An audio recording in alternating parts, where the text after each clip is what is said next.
से पानी चुआता, बूढ़ा जवान सभे मुआता।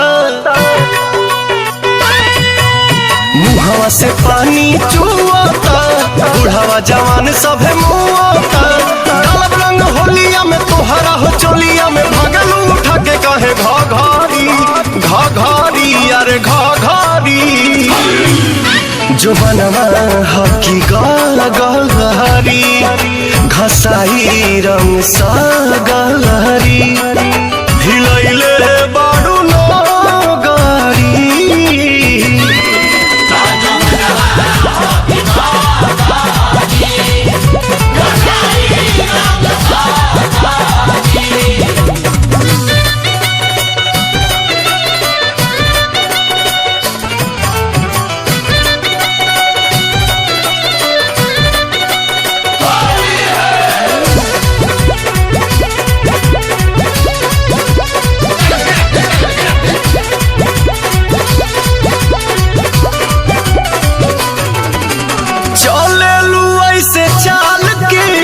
से जवानी दलकता तो पतनी ओढ़निया से दोनों जवनवा झलकता।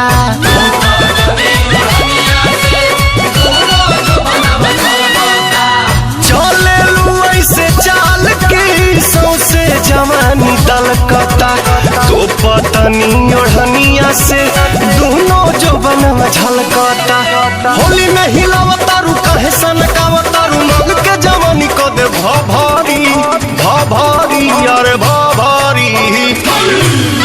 जो बनवा हकी गलहरी, घसाई रंग सा गलहरी। हिलैले बाडू नगरी।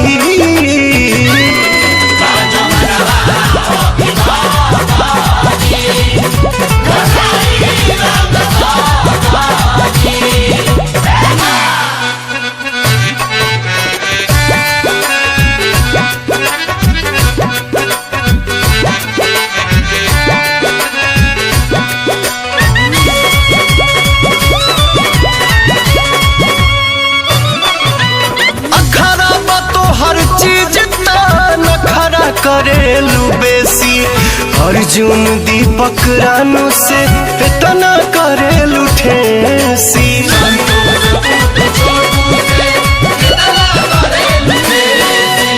अखरा बतो हर चीज नखरा करेलू बेसी, छोटू अमित पुतुल से इतना करेलू ठेसी। मजा ले मन से तू अजुए पवन से, ओढ़ी के कोठरिया में चादरी चादरी चादरी।